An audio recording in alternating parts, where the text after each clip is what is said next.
But in AD 303 the new king Hormizd II put Inai to death on his accession, and in Iraq 4 more leaders were murdered after one another in later years. The religion was now deemed illicit by the tyrant emperors, both East and West, Persia and Rome, traditional foes of each other, united to persecute the ascetic and gentle Church of Mani. 5. Manichaeism down the centuries. 1. The 4th century.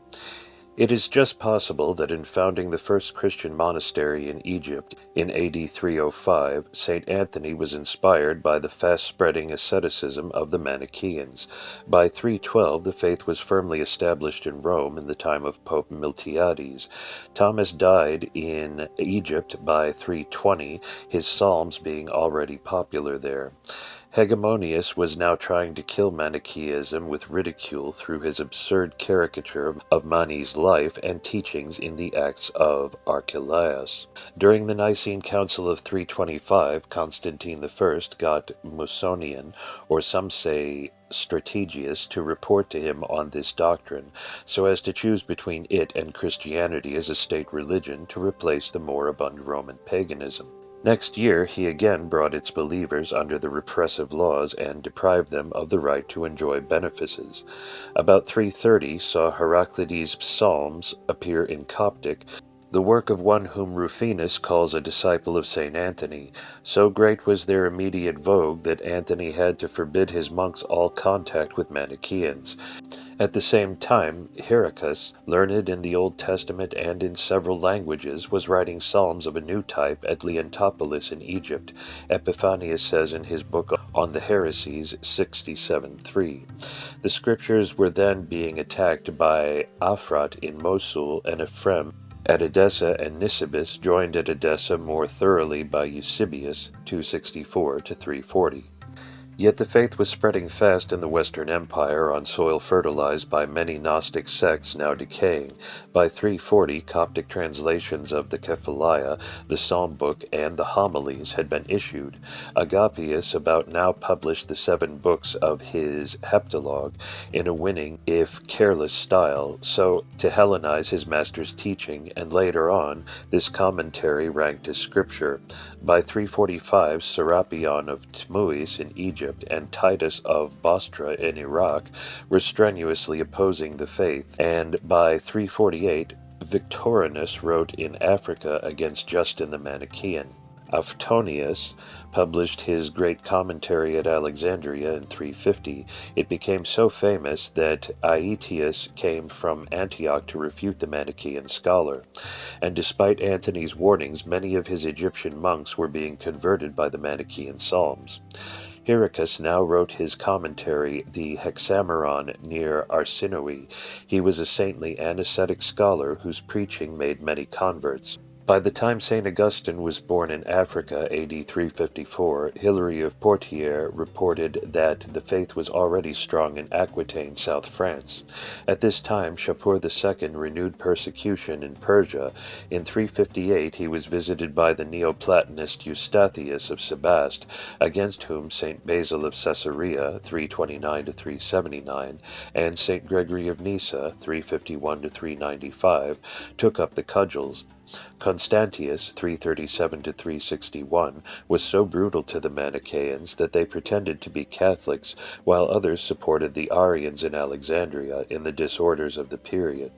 Julian, 361-363, granted them full tolerance, but he was soon killed by Shapur II, who recovered the lost province once more. By 370, Eustathius was organizing Manichaean monasteries in Anatolia, where the faith was spreading fast, while in Persia, Atarpat, the great high priest, issued in the Denkart a vile calumny against it which led to fresh persecutions. Gratian drove the faithful from the churches as heretics, while in 372 Valentinian I forbade all meetings of the sect and ordered presiding teachers to be fined, all present banished, and their buildings confiscated. Yet despite all this, the young Augustine joined them as hearer. He tells us that he heard the treasure and one of the epistles commented on by Addai or Adeimantus read in Manichaean assemblies. In 375, the Huns entered Europe, the signal for the fall of the Roman West. At Salamina, Epiphanius, in his book, gave Manichaeism a long chapter, which he based on Hegemonius and others. With characteristic stupidity, he imagined that Thomas, Addus, and Hermaeus were still alive and preaching. Heraclides, by now very old, possibly wrote in 377 an account of the dualist monks in Egypt, which was later used by Palladius in his Lausiac history. He enjoyed high authority and also commented on the Manichaean scriptures. In Alexandria, Didymus was now the chief opponent of the two Manichaean sects there, the vegetarian Sadducini, i.e. the elect, and the Samachini, who were said to be immune to poison. In faraway Spain, Priscillian was in 380 accused by Athasius and Hydatius of being a Manichaean. In AD 385 he was the first martyr murdered by the Christians, the first of a vast army through the ages. In Milan, the prefect Symmachus was influenced by the scriptures then being studied by Augustine, who next year wrote his naturally lost defense of Mani's faith on beauty and finality. Persecution again flared up in the West. In 381, incited by the Catholics, Theodosius I again took away civil rights, and in 382 decreed that Manichaean elders, who lived in common for greater strictness in the precepts, be put to death. Faustus, a learned elder at Rome, fled back to Carthage, where he taught that a man who prays to God has no need of a temple, while in an Italian monastery Constantius was teaching one of Mani's epistles on the aims of life. In 383, Theodosius I ordered that all Manichaeans be sent into exile. It was during this mounting persecution of the faith that Augustine deserted it in 382 and became its leading Christian opponent, the subconscious mind providing the necessary impulse for the change, a by no means unusual phenomenon. Competing with the celibacy of the elect, Christian priests in the East began to adopt celibacy in 385, while St. Ambrose in Milan, John Chrysostom, and Cyril of Jerusalem were opposing the heretics. This was the year when Faustus, Manichaean bishop of Carthage, was accused before the consul Bauto on the kindly request of Catholics. He was only exiled to an island, where he spent his time in writing. In Rome, Constantius was now 384 to 388, disguised as a Christian, helping the Martari secretly to organize a Manichaean monastery, and in the 3 following years, Augustine, as a monk at Thagaste, wrote his books on Manichaean customs, on Genesis, and on true religion. In about 385, Valentinian II, 375 to 392, again decreed exile for all Manichaeans, confiscated their property, and annulled their wills. This was actually done in Rome in 389. At a very great age, well over a century, Heraclides died at Leontopolis in 390/391. In the latter year, Theophilus made his savage attack on the great Alexandria library, many priceless books of ancient wisdom being destroyed by his ignorant bigots. Augustine was now a Christian priest at Hippo in Africa. Among several new books, we note one trying to reconvert Honoratus, whom he had himself once led to Mani's feet. Diodorus of Tarsus wrote 25 books against the faith, which had now by 395 spread strongly from Lydia into Paphlagonia. Next year, 396, Augustine wrote his treatise to refute the one scripture he knew well, the epistle called Fundamental by him. He received a copy of Faustus's book, a sort of pastoral letter opposing Christianity, and refuted this in AD 400 in 33 books, along with his rightly famous Confessions. At this time there was a strong church in Spain, Portugal, and Galicia. Under the guidance of Mark of Memphis, they were studying the treasure in spite of the attacks of Bishop Evodius at Uzala. The last quarter century was a time of fierce persecution in the Eastern Empire, while the church was perhaps too small to attract much notice in Persia and was actually gaining ground in the West, aided by its use of the popular apocryphal Acts of Thomas and John, and the growing glory of virginity and the ascetic and monastic life. In spite of official interference, there were scholarly lectures in Rome, and some of the most intellectual embraced the faith. In Central Asia, in an area largely held by Iranized Buddhists, it was perhaps slowly being oriented to a form differing from the Christian form known in the West. 2. The 5th century. We know little of what happened in Central Asia during this age while the Huns were extending their conquests, and the history of the faith in Persia is also dark, while the tiny church in Malabar had probably been absorbed by the Christians, that in sinned by the Jains. In AD 404, Julia of Antioch, a woman, came to convert the important city of Gaza to Mani's religion, and at the same time Philon was preaching it in the Sinai region, where the monk Nilus refers to the books The Treasure and The Mysteries, as known to him. In the same year, Augustine wrote On the Nature of the Good and against Felix, a Manichaean priest who was in 405 captured with 5 scriptures. At first Felix was ready to be burned along with them, if anything shocking were found in them, but considering the doctrine hinted at in GPM 8.2 and certain passages about Cain and Abel later quoted by An-Nadim, he later recanted. Though Fortunatus fled from the new Honorian law, outlawing all Manichaeans as felons, Secundinus boldly wrote from Rome, trying without success to win back Augustine to the faith. By 407, the scriptures could circulate only secretly. Any found were to be burned, and their owners tried for heresy. At Carthage, the prefect Ursus severely questioned many members of the church. Alaric the Goth took Rome in AD 410. 10 years later, Bahram V became king of Persia, and throughout his empire began to persecute the Christians, now suspect as Roman spies. The persistent cruelty of the West to Manichaeism seems to have convinced him that they at least were no enemies to his state. Quoting from the Epistle to Menach the Virgin, number 60 or 61, Julian of Eclana in 425 accused Augustine of still holding Manichaean views on chastity. Similar doctrines were being taught by Ado of Adiabene, Kurdistan, at Maisan near the Karan River of Iraq.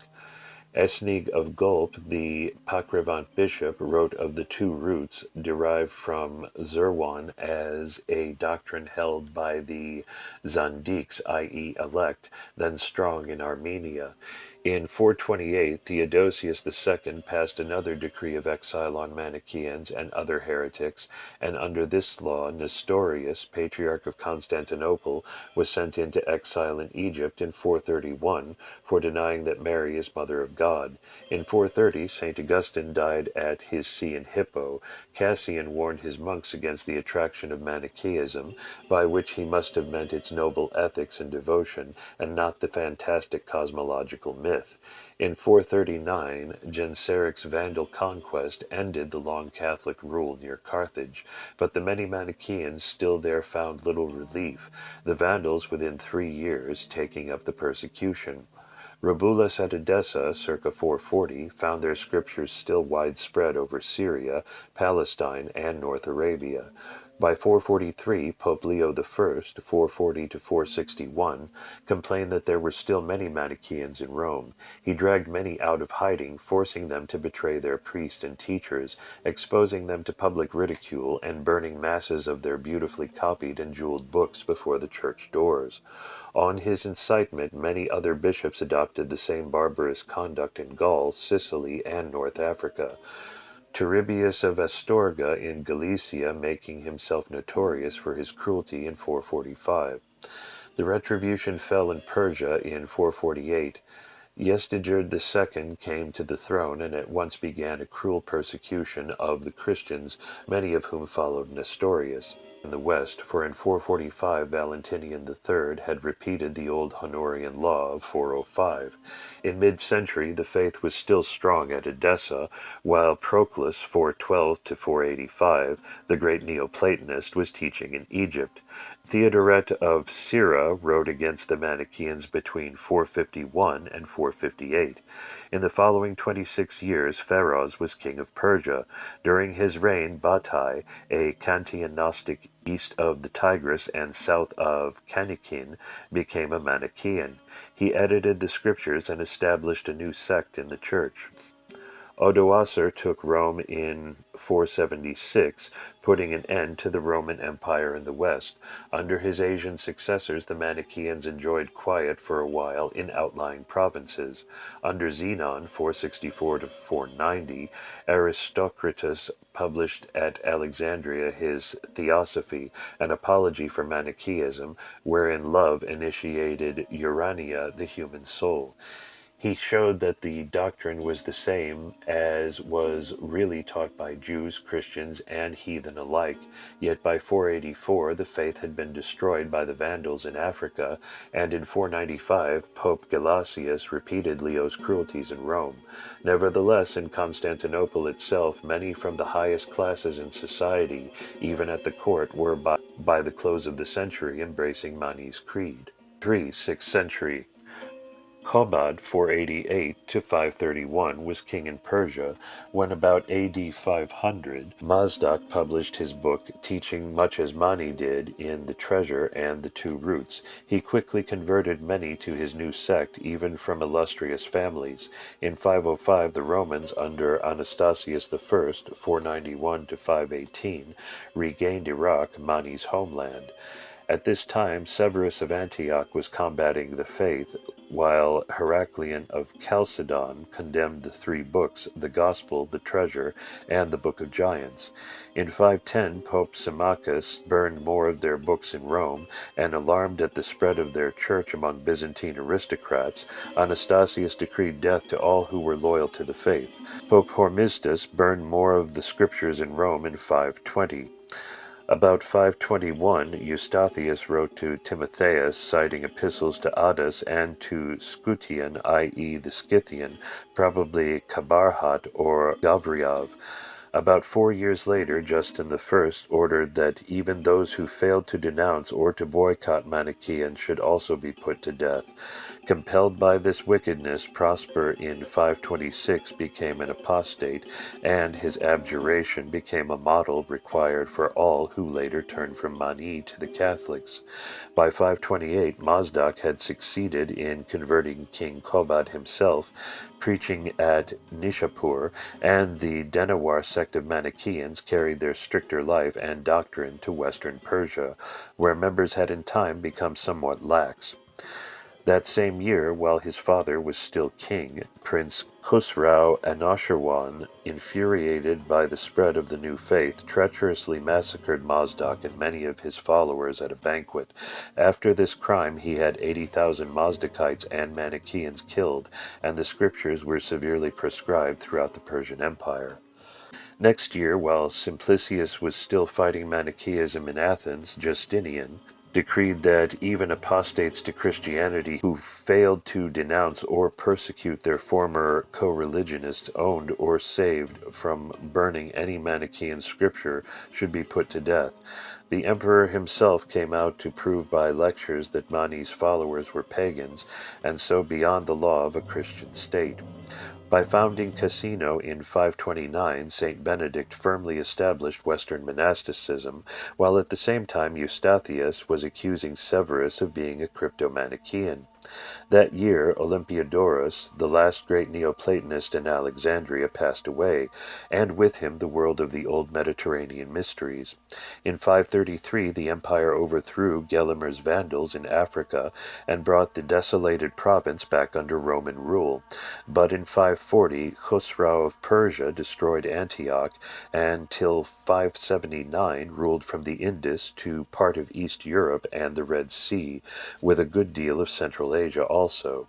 Manichaeans had secretly put copies of the two roots in a Constantinople library, and Zarachias wrote 7 books against them, while Paul the Persian was opposing the Manichaean orator Photinus. Saint Benedict died in 543.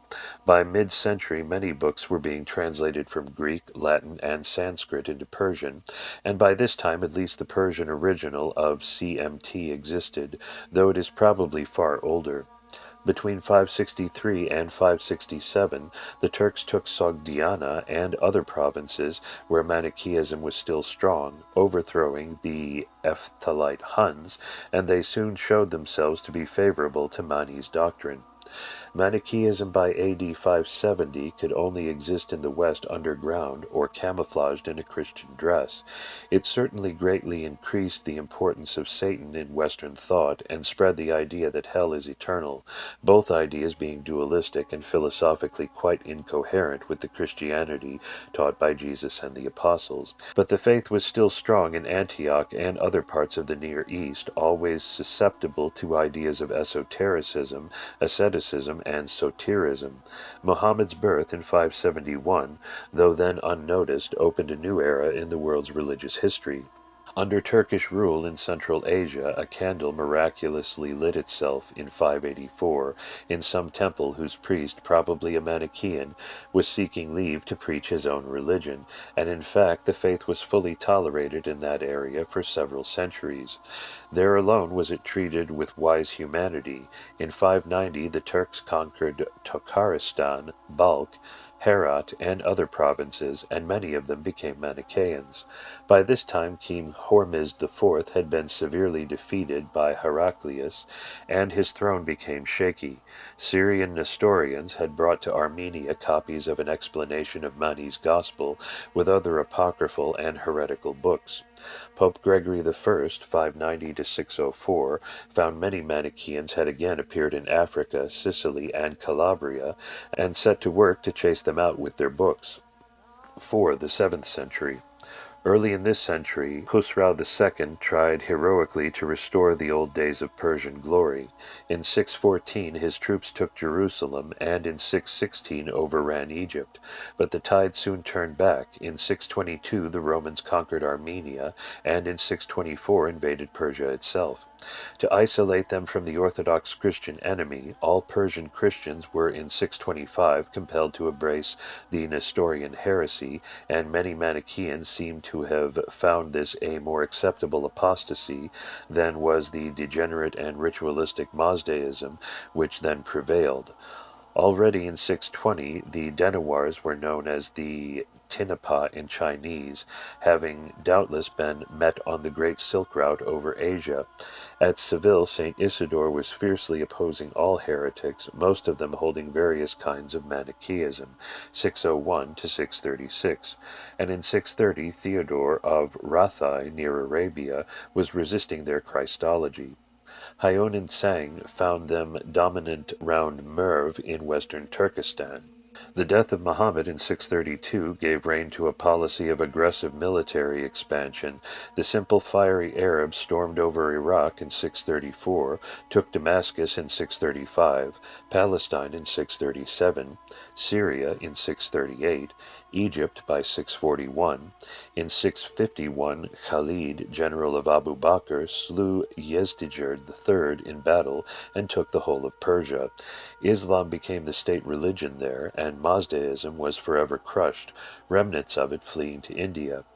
By 645, Sogtsen Gampo, Tibet's great ruler, had brought Buddhism to Lhasa, where it had longed to struggle with the earlier shamanism of the Bon cult. Manichaeism had already entered from the north and west, and certainly contributed its own elements to the complex now known as Tibetan Buddhism or Lamaism. The Manichaean center was more and more east and north of the Oxus, extending to the Pamir Plateau.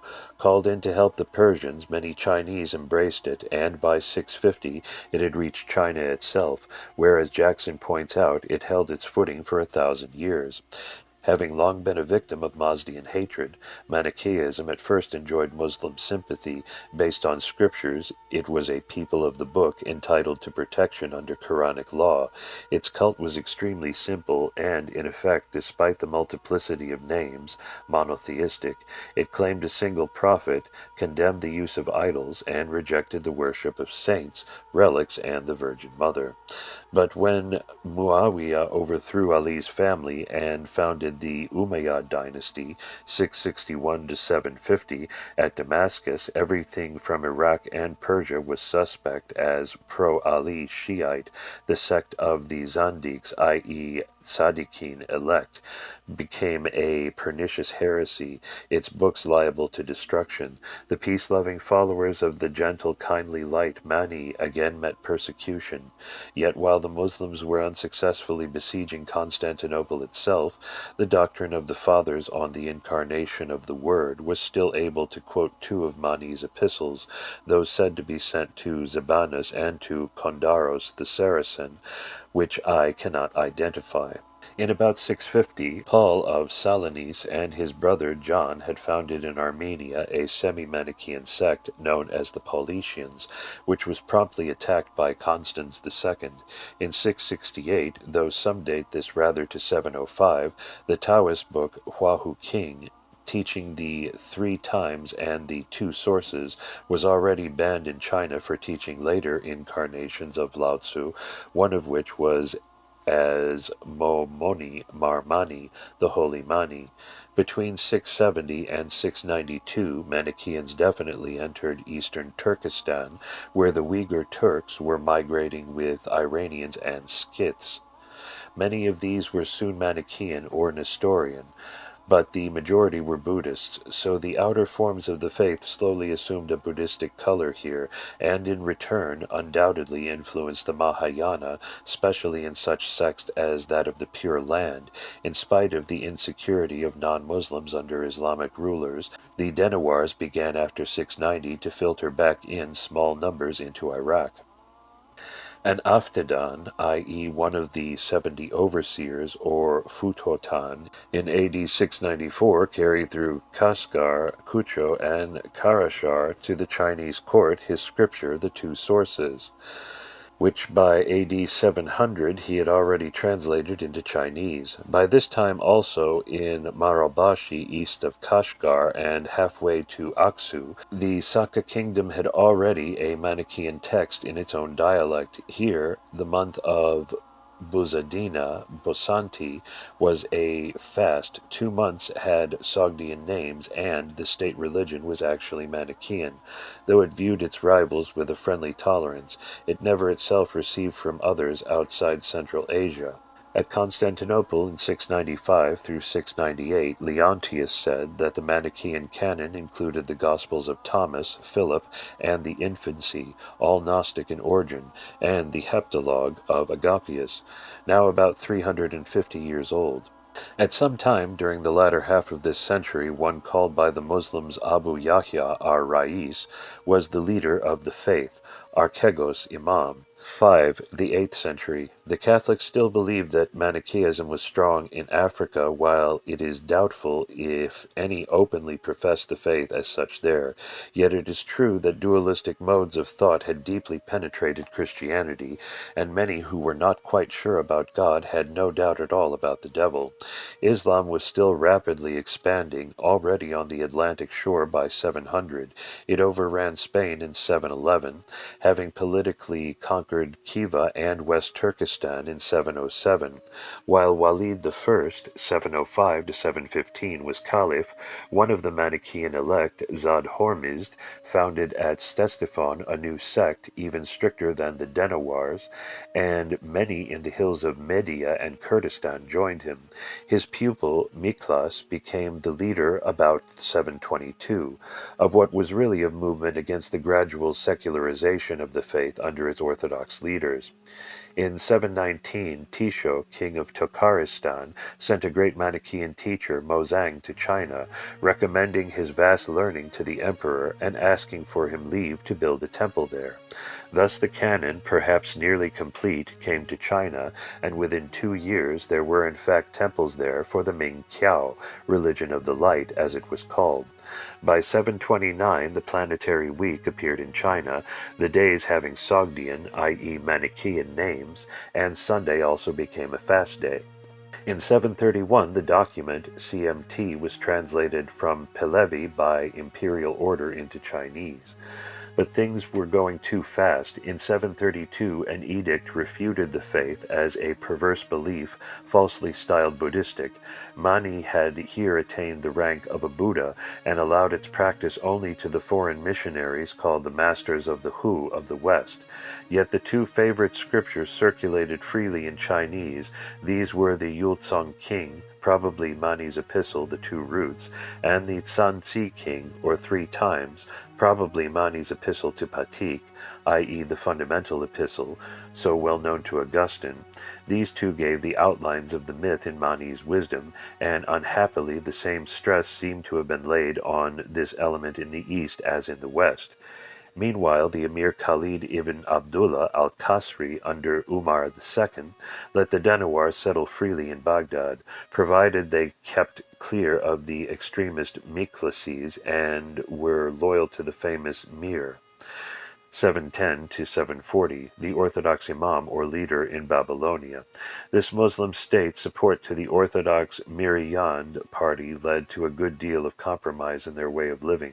The adoption of Muslim names and customs became so frequent that after 724 Miklas led his followers into an open schism, while Hisham, 724 to 743, was caliph in Damascus. Their hatred for Ali's family had alienated the Umayyad rulers from their eastern subjects, and loose character of several of the caliphs combined with the definite check to Muslim advance at Tours in France, 732, to weaken their hold. Sedition rose and spread swiftly in Persia, especially in Khorasan, the Manichaean stronghold, and in AD 750, Safa Abul Abbas overthrew the caliph and founded his own Abbasid dynasty. Aided largely by them in the revolt, the early Abbasids showed great favor to the Manichaeans, which led to further compromises and to an increase among the Miklasi dissidents, while several Persian ascetic and Sufi sects arose in the east. At this time, the Miklasis recognized Bozimir as their imam, while the Miryand followed Abir Said Raha, who came from Rai, the ancient Median capital and home of Zarathustra's mother. Mansur, 754 to 775, continued the policy of toleration, and the Orthodox Imam, Abu Hilal ad-Dehuri, an African Manichaean, did all he could in his day to reconcile the Miklasi schismatics, but in vain. Meanwhile, fairly safe in their Armenian mountains, the Paulicians continued to increase, led by Constantine and Simeon, about 730. A generation later, their leader was Paul II, followed in turn by his sons Gegnasius and Theodore. The sect began to attract attention even in Constantinople. In Sicily, Pope Gregory II, 715 to 731, was still hunting for Manichaeans to persecute, eager to extirpate what was now certainly well camouflaged under Orthodox life and doctrine. The faith had ceased to exist openly in the West, and more tended to consolidate itself eastwards in Central Asia, though in 747 the work of Padmasambhava established Buddhism so firmly in Tibet as to leave no room there for Manichaeism to spread. At this time, 757, the Uyghur Turks had an empire extending from the Tibetan border right across to the Yellow River, and in 760 to 780, Jue Si and others were busy translating Manichaean scriptures into their own Turkish dialect. With 3 other monks, this scholar was sent to Turfan, Orkhan, near Kocho by the Kagan of the Uyghurs, Bogu Khan, or Toigan, who had been converted at Honanfu by some Manichaeans in 762. In this eastern capital of the Tang dynasty, the Shapur Akan, the Gospel, and the Epistle to Hata, number 65, were then being read. That same year, work began at Turfan on the Pahlavi Book of Prayers and the Marnamag, we are told, on the order of the spiritual chiefs. At this time, the king of the religion, Toan Kong, or leader, resided temporarily at Kocho or Kaochang. The mission succeeded well. Many thousands gave up Buddhism, burned its images, and became disciples of the religion of light. The leader praised the zeal of Bogu Khan and sent a teacher, Mo Zhang, and other monks to preach everywhere. Scriptures circulated in Pahlavi, Sogdian, Chinese, and Uyghur Turkish, and temples were rising in 768 at the capitals of Luoyang and Changnan by a decree on the 17th of July. 3 years later came the permission to build temples in 4 Tangsu provinces, Hupei, Jiangsu, Jiangxi, and Chouqiang, for the light of the great clouds, whose monks wore white robes and coiffures. In May through June of 799, the Manichaean masters were ordered by the Chinese authorities to pray for rain. Turning back to Iraq, by 764, Baghdad was founded, and within another 8 years, exact and literal translations of the Manichaean works began to appear in Arabic. Being anxious to gain something of Persian culture, the Arabs read these very eagerly. When many secretly embraced Mani's tenets, Al-Mahdi, 775 to 785, ended the toleration with a savage persecution in which thousands lost their lives. The spirit of the time is well shown by An-Nadim's laconic story. He writes, page 338, "Now Muhammad ibn Ubaidullah, Al-Mahdi's secretary, was a duelist, and he confessed to that. Then Al-Mahdi killed him. The Hermetist of Haran suffered at the same time. The prophet Hakim was then preaching in Khorasan. By 780, Abdul ibn al-Muqaffa was busy translating books from Pahlavi and Persian into Arabic, glossing them freely in a good style. This man, born at Huz, the capital of Fars, kept secret sympathies for the old Mazdian faith and his heart. He even tried to write a book to equal the Quran. The famous Harun ar-Rashid, 785 to 809, actively persecuted the Barmecide house, said to be all Manichaeans but one, and fond of pagan thought and the traditions of Mazdak. In about 765, Constantine V brought many Paulicians from Melitene to settle in Thrace, where they enjoyed full toleration and passed on their Manichaean tendencies to the later sect of Bogomils. 10 years or so later, we find Paul II's grandson Zacharias as their leader, and he was followed by Joseph and Banis, his disciple. With the blessings of Yazd Mari Aryansha, the new master at Turfan, the priest Mari Yishu Aryaman, and the deacon Mari Doshist, one Nishvarig Roshan, son of the preacher Yazd Ahmad, in about 790, completed the Mornamag, and by 795 appeared at Kocho a Turkish translation of the travels of Amos, the apostle to Turkestan, and a Turkish life of the Buddha spread to the west, where strangely enough he was transformed into a Christian saint. At Kashgar in Iraq, Theodore Barkoni issued his valuable Scholia in 791, quoting the Syriac original of at least one of Mani's own books. We have used this extensively in our own GPM. At the same time, Anastasius knew several of the scriptures personally at his Sinai home. It is clear that despite all the burnings, copies still survived here and there in the West and found people brave enough to read them. A very striking testimony to the reverence of the copyist dates to about 800 in Central Asia. The Manichaeans take the same care over adorning their scriptures as the Christians over their churches. I regret that these people insist on wasting precious silver to procure fine white paper and a brilliant black ink, that they give so much value to calligraphy and so encourage copyists, for in truth I have not yet seen any paper comparable to that of their books or any writing so beautiful. Even Augustine had paid like tribute in his day, 4 centuries earlier, referring to the gems and gold inlaid in their covers, Mani's last words to his elect at Pargalia, "Take care of my books," were faithfully obeyed, even by the unknown villager who saved for us the 3 under the floor of his Fayum hut, MP, MH, and Kephaliah. 6. The 9th century. By 806 we learn that the Uyghur Manichaeans drank only water and used no milk or other animal food, eating only in the evening. As an act of piety, the Chinese built for them several temples. About 10 years later, Tisong Detsen, king of Tibet, invaded Indian Buddhists to his country to strengthen their religion. In 809 there was a rebellion at Samarkand, where the Manichaeans now called themselves Sabaeans to secure toleration.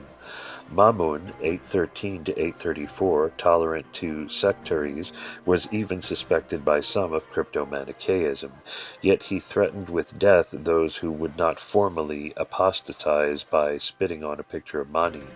During his time, the Miklasi leader was Yazdan Bakht, whose dreams were criticized by an Orthodox writer, perhaps the Imam Abu Hilal, in Epistle 59 addressed to the hearers.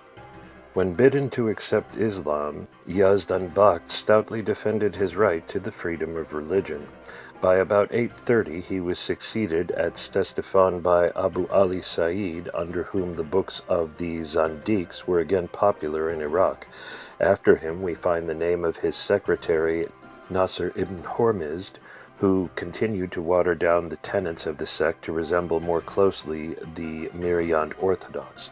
In 843 there was, however, a wave of persecution in Baghdad, wherein 70 Manichaeans died. As a disguise, they began to wear the cap and sash of their Muslim neighbors. Meanwhile, to the north, Nicephorus I gave all civil rights to the Paulicians in about 807, their leaders being now Sergius and Theodotus, who taught by letters a Christianized Manichaeism. But in 812, Michael began a brutal persecution, killing 10,000 of those who would not curse Mani's holy name, and by 815 the Paulicians rebelled, crossing the frontier to Melitene under the rule of Mamun, who protected them. The persecution ceased again about 825. In the east, after a banquet on the 28th of December 813, the Turkish Khagan Pio Yi sent a message through Inanchu and his 7 Manichaean companions with an escort of 3,000 soldiers to ask for the hand of Tai Ho, daughter of the Chinese Emperor Xian Tang. This request was refused. When in 821 the new Khagan was bold enough to send messengers to China to fetch the princess to his court, the Manichaeans were naturally suspected of political aims and fell from favor. Whereas in 820 Tahir's Turks had established a dynasty in Khorasan favorable to the Manichaeans, and the pro-Buddhist kingdom of Tibet broke up in 839. At home a disaster fell on the Manichaeans. By 841 the Kyrgyz took the Uyghur capital, seized the Khagan Tai Huo himself, and destroyed the state. There was a swift reaction in China. In 842, Manichaeans were forbidden to live anywhere save in Kansu and the Uyghur areas, and in 843 the Chinese princess was recovered from the Khagan Uga and taken home. Out of 5 temples in Yangtze, 2 were closed in 842, the monks being driven off to the north. In 843 an edict declared the religion of the light illicit in all China, ordered the closing of all its shrines and the confiscation of all their goods, and the public burning by officials of their books and images.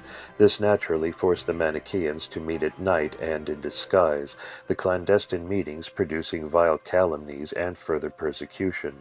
During the next 7 years, after several changes of fortune, the Uyghurs scattered to the southeast, the south and the southwest to Turfan and Karashar, and to the west towards Kochar.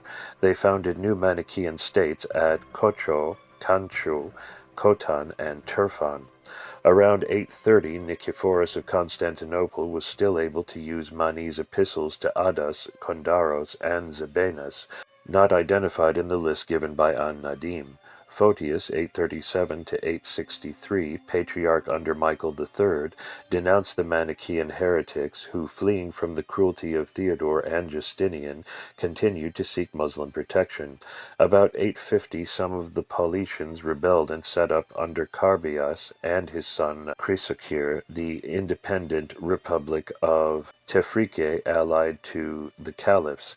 In 862, Cyril and Methodius converted to Christianity Bulgaria, an area already saturated with Paulician ideas, but much of the old paganism survived underground for many centuries. Round about 860 to 870, answering a querent in Ispahan, the Parsi scholar Martan Farooq, in his Shikand Gumanig Vijar, refuted the Jews, Christians, and Manichaeans, giving a fair outline of the doctrinal scheme of the last. At the same time, a valuable library was formed at Turfan, sermons, dogmas, rituals, and scriptures, but unhappily no history, in Sogdian.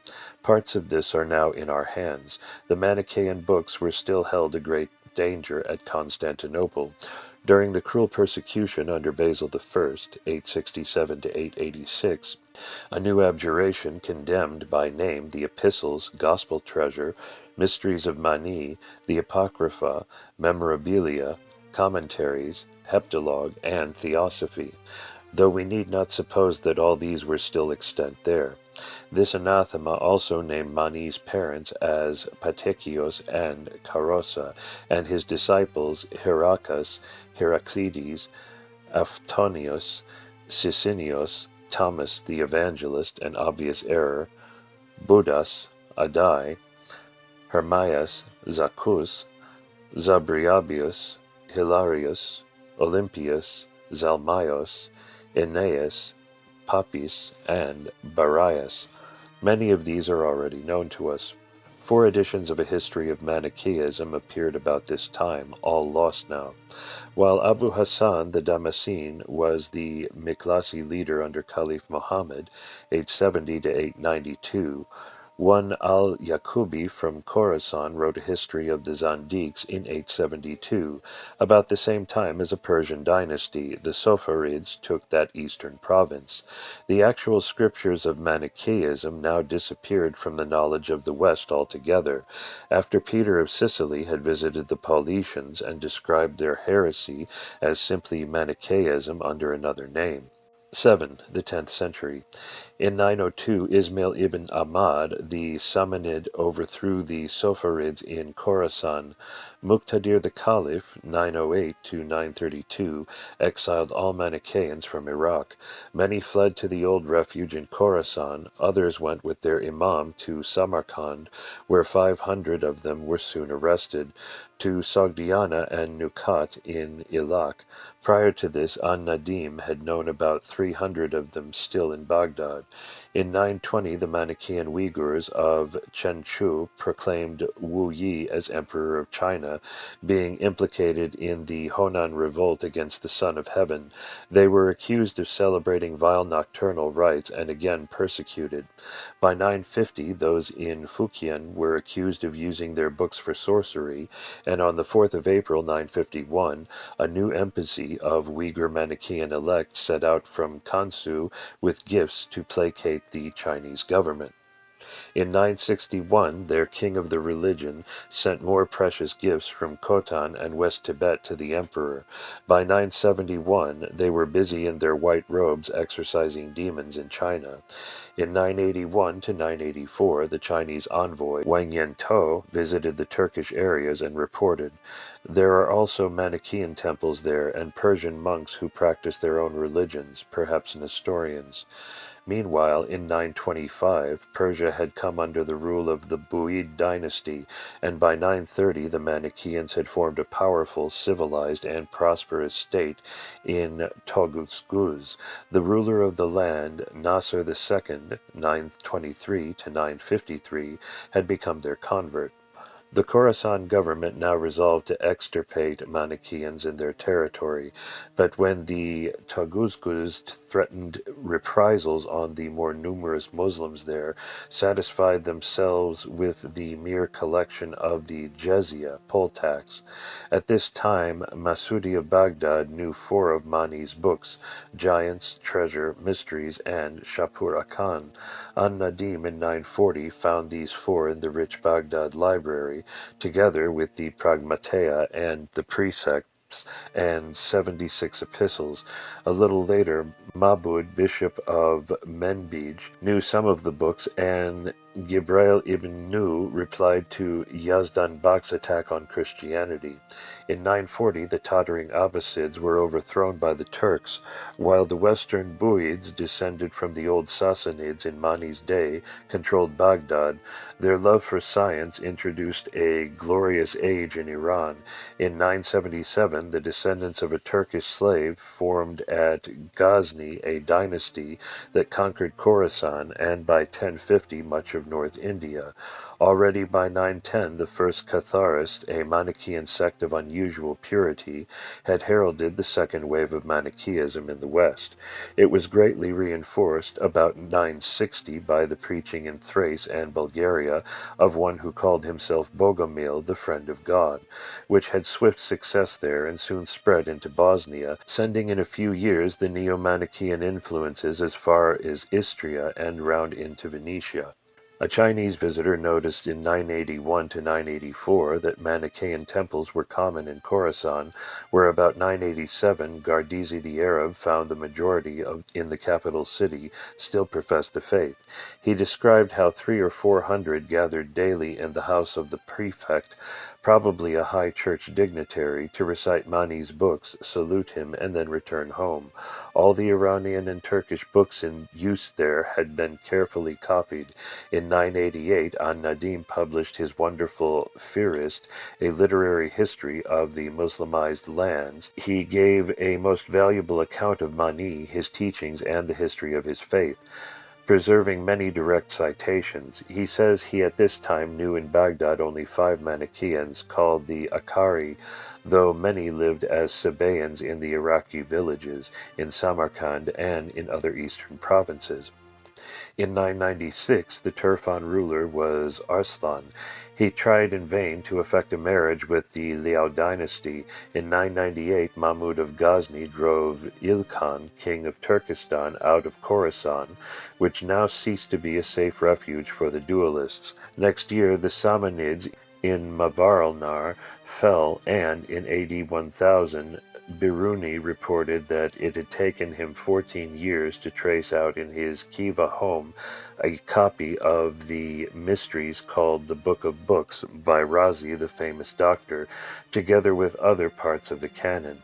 Among the Western Uyghurs, most were still Manichaean, so too many in Tibet and Turkestan, but few were any longer to be found further west outside Samarkand. 8. The 11th century. In about 1008, Emperor Lin Shi-Chang slipped the 2 Manichaean books already noted into the Taoist canon, but this ruse did not succeed in winning toleration for the faith. In 1019, this revised canon was found secretly circulating in Fujian, and it was deposited in Lao Tzu's great temple in Honan. But this version made by Chang Qunfang was soon rejected by the Buddhists and Taoists, and in 1025 a new Taoist canon was issued without the interpolated treatises. By about 1035, Catharism was being openly taught near Turin in Italy, where many of the faithful were martyred at the stake as heretics. Yet the Neo-Manichaean wave had spread strongly to France by 1050 and had swept over the Hungarian plains into Germany and out from the Balkans to the Anatolian plateau. The corruption of many Catholic priests made great numbers of sincere Christians embrace it as a purer form of Christianity than their own. In 1061, many began to imagine Manichaeism must have survived in Africa under the Muslim rule, and several popes vainly looked for it also in Sicily and South Italy. To save them from some invasion, a well-preserved set of Manichaean books, including the Hearer's Confession in Turkish, the long Chinese text derived from Adai's Pelevi, and a Code of the Elect in Chinese, were hidden away in a Kansu cave at Tunhuang, where they were found only in 1907 by European explorers. In 1092, Abu Mali found a copy of the Ertenk in the Royal Archives at Ghazni. Under Masud I, the Seljuk Turks raided the Ghaznavid lands in 1037 and weakened their power. In 1097, they were able at Khiva to found a dynasty of their own under Atsis, but they did not share the Uyghur sympathy for Manichaeism, which was by now fast dying out everywhere, save in the Tarim Basin and in its Catharist form in the west. In 1056, the Buyids in West Persia and Baghdad fell. The last traces of Shapur's line vanished from history. 9. The 12th century. In Constantinople, the Orthodox burned Basil the Bogomil in 1118. By now, Catharism had in Italy and France consolidated into a complete code of faith and ethics. So corrupt and vicious had many of the Catholic priests become, so worldly and greedy of money, that the people's revolt from them caused Catharism swiftly to become dominant in South France by 1150, and very strong also in Lombardy. In 1160, the Catharists celebrated the Bemerite at Köln in Germany, and in 1163 they were condemned by the Catholic Council of Tours.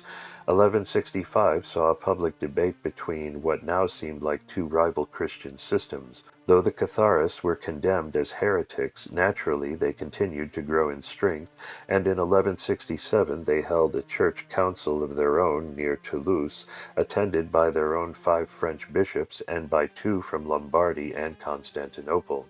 In 1177, Raymond V of Toulouse invited a Roman mission to combat the growing faith. The saintly life, devotion, and kindliness of whose elect had won to them the peasants' hearts, and in 1180 a crusade against them was preached, which led to some persecution and devastation. Further east, Shahrastani had a copy of the Shapurakan and the Book of Giants in his Khorasan village, also a text written by the Manichaean Imam Abu Sa'id, and a theology by Abu Isa al-Warraq, who tells us that there were still followers of Mazdak in Samarkand, Tashkent, Ilak, Transoxiana, and Susiana. Some Manichaean books were even known to Michael the Syrian in Antioch in 1166 through 1199. In 1183, the Ghaznavids fell, and Kharazmians overthrew the Seljuks in Iraq.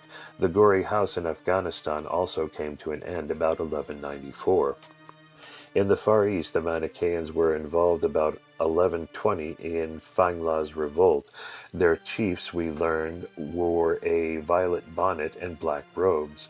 About 1160, Hong Mai, 1123 to 1202, called the religion of light, started by Momoni, the fifth Buddha, a perverse sect, using his same 2 books in Fujian. In 1166, Lo Yu, 1125 to 1209, made a yet fiercer attack on it, petitioning the emperor to stamp it out ruthlessly. He calls the Manichaeans of his day magicians and demoniac deceivers, and complains that they hid under different names here and there in western China, deceiving the people who ran to them because of their kindness. He tells us they were stubborn vegetarians, and thus tacitly condemned the meat-eating Confucius, and celebrated vile rituals by night. They taught of a messenger of the light, Ming Che, used images and the books of sorcerers and impostors, which he had seen and condemned, though they used high official authorities for the printing and plate engraving for them. Such books and plates must be burned at once, and anyone copying, painting, or engraving for them must be sent into exile for 1 year. He tells us the Manichaeans wore white robes and black caps, and lived as bachelors. Many of them were even soldiers or magistrates. Such should be given a month to surrender their pernicious books, images, and vestments to the magistrates, and so earn pardon, or a reward should be given any informer who brought them to suitable punishment. 10. 13th century. Papal legates vainly tried to convert the Catharists back to Catholicism in 1203 to 1204, and even St. Dominic, living as a mendicant friar like their own elect, had little better success in 1205 to 1217. In 1207, Innocent III let loose on them the so-called Crusade. The men of North France invaded the south with brutal repression. At the capture of Béziers, 20,000 were massacred, of whom very few, in fact, could have been Catharists, but war does not discriminate. When Carcassonne was taken, 400 were burned alive and 50 hanged, all on the pretext of being heretics. Lynch law prevailed, so naturally the efforts of the friars, even the Pope's poor Christians of 1209, could do little to win back the people to the Holy Mother. As usual, repression only roused increased resistance. The elect showed the utmost courage, visiting and consoling their people, just as the priests did in England in the later days of repression there. Very, very few of them fell away into apostasy. At Minerve, out of 140 of them, 137 were content to be burned alive as martyrs, and at Casser all the 60 taken were burned at the stake, 1210 to 1211.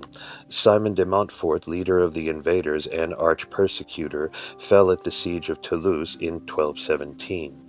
In 1229, Raymond VII surrendered, letting the Inquisition loose in his territories, and in 1232 the Dominicans undertook that wicked work. With the criminal zeal which brought an indelible stain on Catholic history, they allowed no defense whatever to the accused, and so thorough was their work that by 1240 there were only 4,000 of the elect alive in all Europe. The need for reform in Christendom had been stamped on for a while, and the seed for the far more disastrous upheaval under Luther and his fellows had been sown in fertile soil. The murder of Peter, a Dominican, and the son of Catharist parents in Verona by unknown miscreants on the Como-Milan road was made the pretext for a savage persecution in Italy, also in 1252. So furious was the terror in Provence in 1268 to 1290 that by the end of the century Catharism was at its last gasp there, and the fairest province of the old Latin world was made a semi-desert.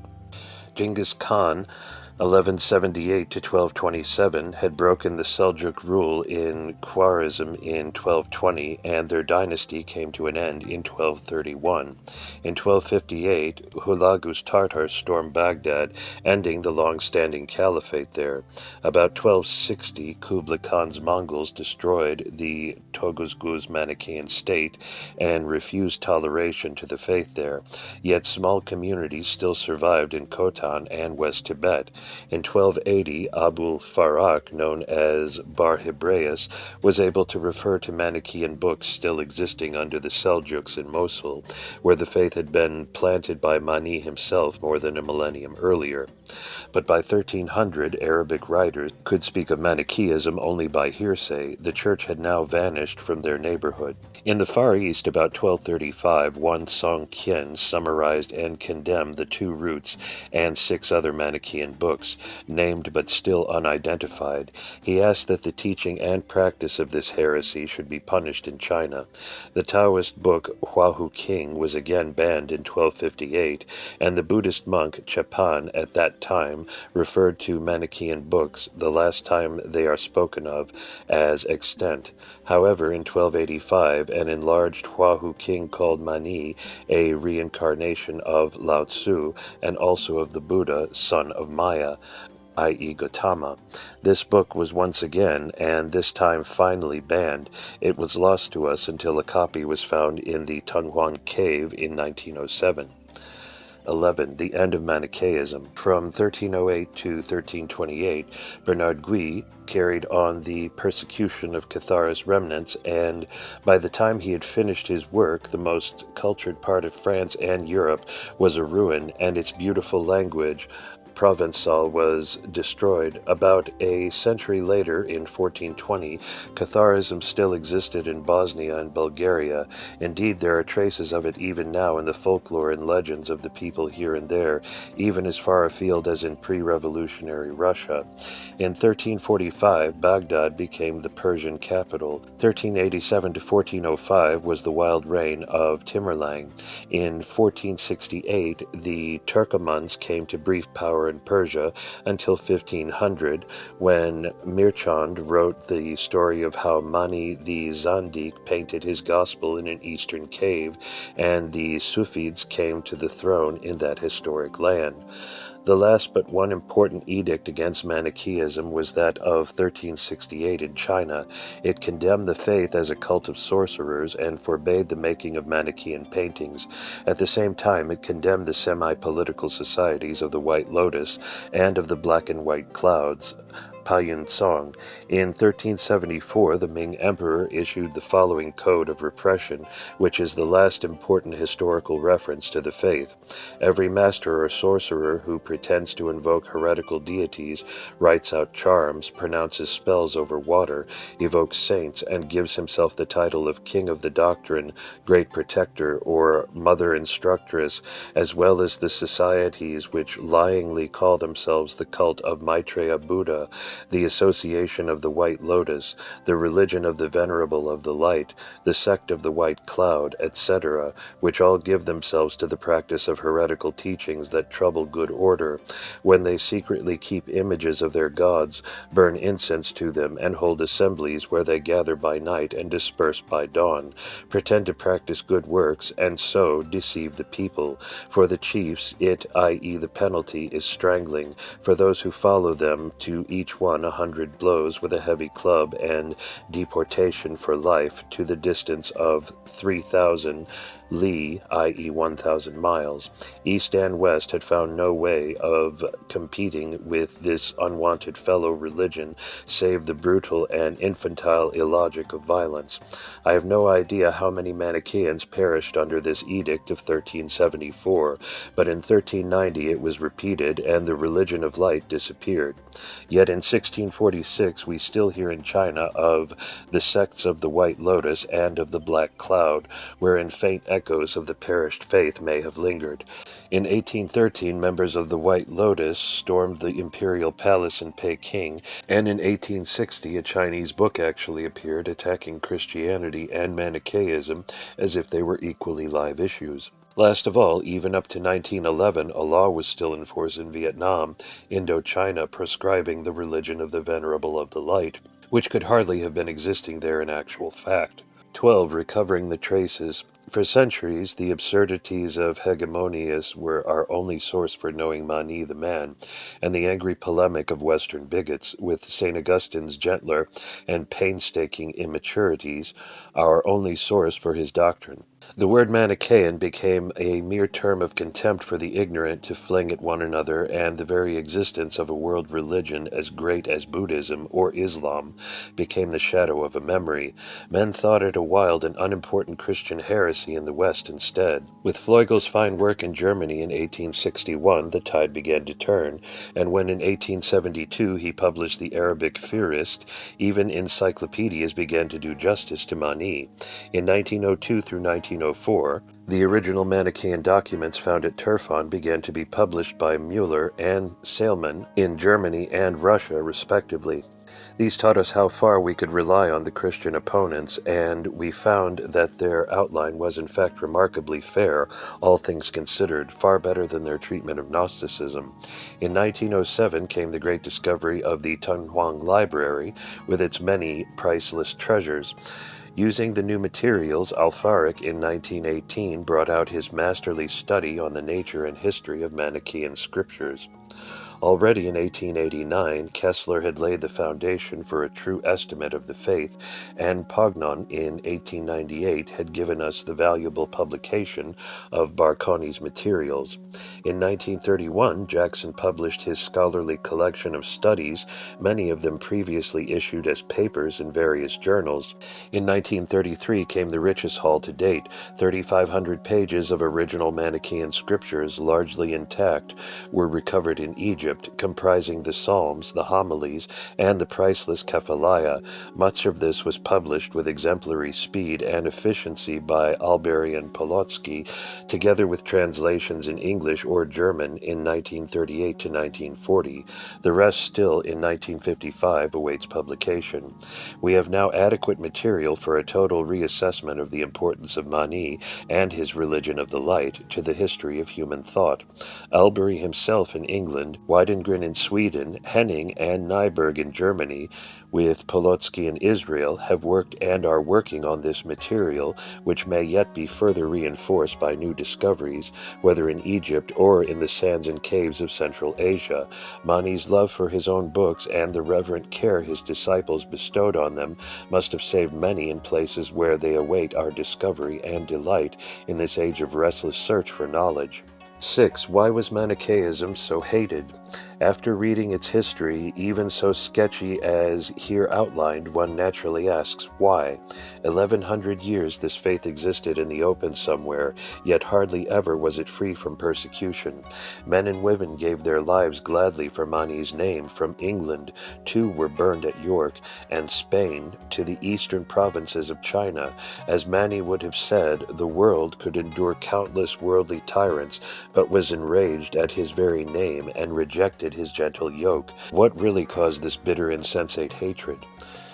Christians. Manichaeism was long the strongest rival to their faith, for it could parallel or excel all its assets.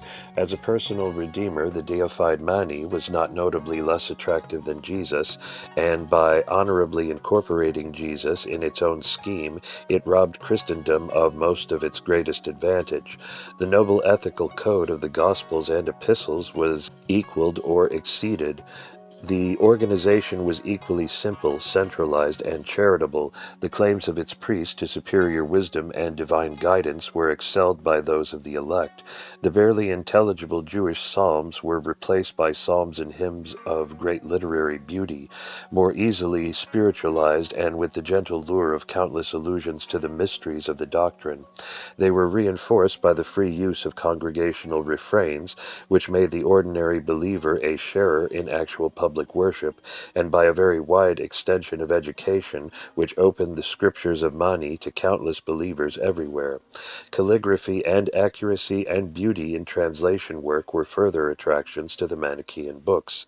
The great reliance of Christians on fancied Jewish prophecies to bolster up their doctrines was undermined by the total rejection of the Old Testament by Manichaean writers, if not by Mani himself. At the same time, their free use of Jewish and Christian Apocrypha, Alfaric gives a long list, naturally led to their being taken as Christian Gnostics and so accused of being merely heretics.